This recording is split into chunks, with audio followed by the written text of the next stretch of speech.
ሰላም ጤና ይስጥልኝ እንደምናላችሁ ውድ የቻናሌ ተከታታዮች እግዚአብሔር ይመስገን እኔ ሰላም ነኝ። ዛሬ ደግሞ ከምንጊዜውም ለየት ያለና የሚጣፍጥ የፉል አሰራርን ይዤላችሁ ቀርቤያለሁ። እስከመጨረሻው ከኔ ጋር ሁኑ። ከዛ በፊት ግን ለቻናሌ አዲስ ከሆናችሁ ሰብስክራይብ በማድረግ ተቀላቀሉኝ። ሐሳብ አስተያየት ካላችሁም ኮሜንት ላይ ጻፉልኝ።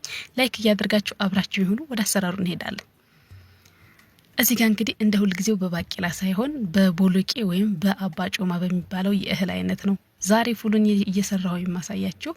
አባጮማውን አፈር ጠጠር እንዳይኖረው ለቅመን ካዘጋጀን በኋላ በቀዝቃዛ ውሃ እናጥብና ለአንድ ሌሊት የሚሆን ዘፍዝፈን እናሳድረዋለን። እንግዲህ መዘፍዘፋችን የሚረዳን አንደኛው ቶሎ እንዲበስልልን ያደርጋል። ሁለተኛው ሆዳችን ውስጥ ተመግበነው ጋዝ እንዳይፈጠር እንደዚህ ዘፍዝፋችሁ ጠዋት ላይ ይህን ይመስላል ሙልት ነው የሚለው። ከዛ በኋላ ዘፍዝፈን ያሳደርንበትን ውሃ ከደፋን በኋላ በሌላ ውሃ ደግሞ አጥበን እንቀቅለዋለን ማለት ነው። በጣም ቀላልና የሚጣፍጥ ነው። እንግዲህ ሁላችንም የምናውቀው በባቄላ በድፍን ባቄላና በክክ ነው ፉልን። እንደዚህ ደግሞ ሞክሩት፣ በጣም ነው የሚጣፍጠው በአባጮማ ማለት ነው ወይም በቦሎቄ።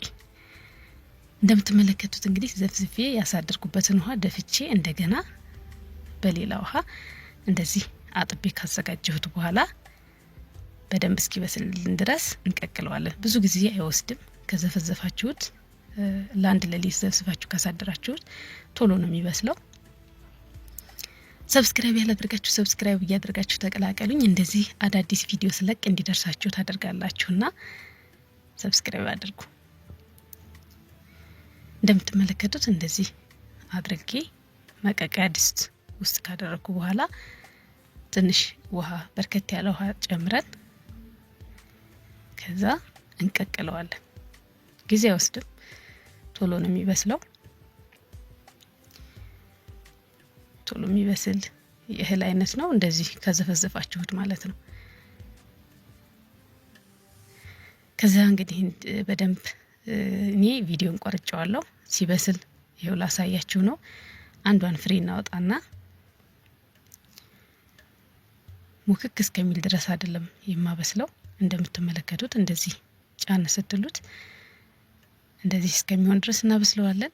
ከዚያ በመቀጠል አጠንፍፌ እንደዚህ አጥልዬ ሌላ እቃ ውስጥ እናደርግና በጠርሙስ ሊሆን ይችላል፣ በሹካ ሊሆን ይችላል፣ ዳጥ ዳጥ አድርገን ነው የምናዘጋጀው ማለት ነው። በቅድሚያ እናጠለዋለን። ከዛ እኔ እዚህ ትንሽዬ ሙቀጫ አለችኝ፣ በዛ የቅመም ማዘጋጅባት ናት። በጠርሙስ ሊሆን ይችላል፣ በሹካ መሆንም ይችላል። ያው በትንሹ ነው እንጂ በጣም አይደለም። እንደዚህ ጭፍልቅ የምናደርገው ዳምጠው ይበቃዋል። ከዚህ በላይ አልፈጨውም ማለት ነው። ከዛ መጥበሻ ነጥድና ዘይት የተወሰነ ዘይት እናደርጋለን። ደቆ የተከተፈ ቀይ ሽንኩርት አለኝ። ሽንኩርቱን አድርጌ ሽንኩርቱ ቀላ እስከሚልልን ድረስ በደንብ አድርገን እናቁላለዋለን። ላይክ እያደረጋችሁ ቪዲዮ ለሌሎች እንዲደርስ አድርጉ። ቪዲዮ ለሌሎች እየደረሰልኝ አይደለም ሰሞኑን የሚፖስተው ቪዲዮ። ስለዚህ የእናንተ እገዛ ያስፈልገኛልና ላይክ በማድረግ ለሌሎች እንዲደርስ አድርጉ። ሽንኩርቱ እንደዚህ ቀላ እስከሚል ድረስ በዘይቱ ጥብስ ካደረግነው በኋላ ከዚያ በትንሹ ለጣዕምም ለከለርም እንዲሆነን በርበሬ እንጨምራለን። እንደዚህ ትንሽ በርበሬ ጨምሬያለሁ። በርበሬውን ትንሽ አቁላለዋለሁ። ከዛ በርበሬውን በደንብ አድርጌ ካቁላላሁት በኋላ ነጭ ሽንኩርትና ዝንጅብል እየተፈጨ አለኝ፣ እሱን እጨምራለሁ። ይሄ ነጭ ሽንኩርትና ዝንጅብል ነው። ዝንጅብሉም የራሱ የሆነ ጥቅም አለው። እንግዲህ እንደዚህ አድርጌ ቅመሙን ጨምሬ በደንብ አድርጌ አቁላለዋለሁ። እሳቱን ቀንስ አድርጌ ማለት ነው። ላይክ እያደረጋችሁ ቪዲዮውን ተመልከቱ። ትንሽ እንደዚህ ካቁላላሁት በኋላ ቲማቲም የተፈጨ ቲማቲም አለኝ።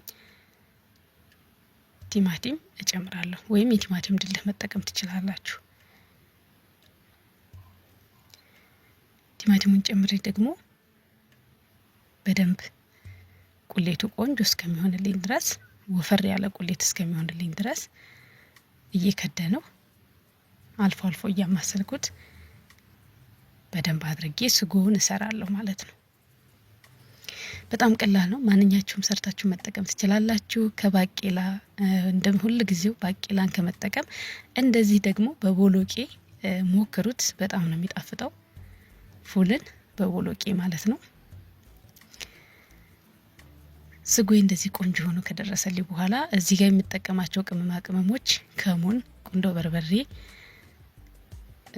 የመጥበሻ ቅጠል የተፈጨ እና ቀራፋ እነዚህን ቅመማ ቅመሞች ጨምሬ ያለው ጨው በመጨረሻም ጨውን ጨምርና አንድ ላይ ቅመማ ቅመሞችን ደግሞ እናዋህዳለን።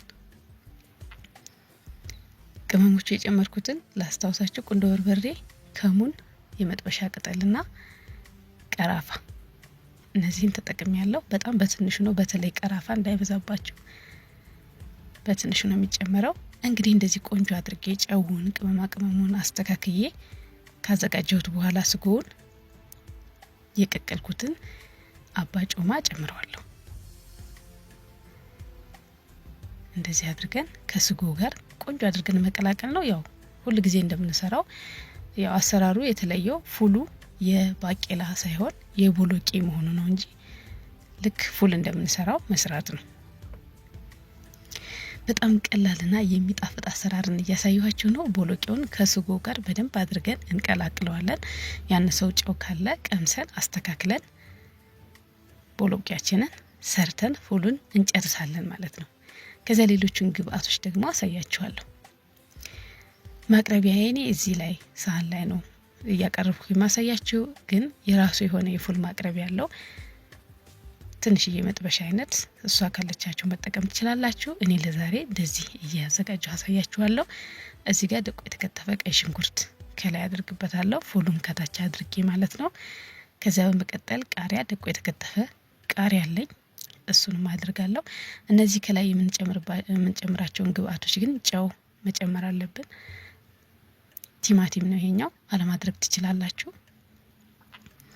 እኔ በለጠ ከለሩም ጣዕሙ ቆንጆ እንዲሆንልኝ ቲማቲም አድርጌያለሁ። ይሄኛው ደግሞ አቮካዶ ነው፣ አቮካዶ አድርጌያለሁ። ከዛ በመቀጠል እንቁላል፣ የተቀቀለ እንቁላል ተቀቅሎ እንደዚህ የተከተፈ እንቁላል አለኝ። እንደዚህ አድርጌ አዘጋጀዋለሁ። ሌላው እንቁላል የማትፈልጉ ከሆነ እርጎ መጠቀም ትችላላችሁ።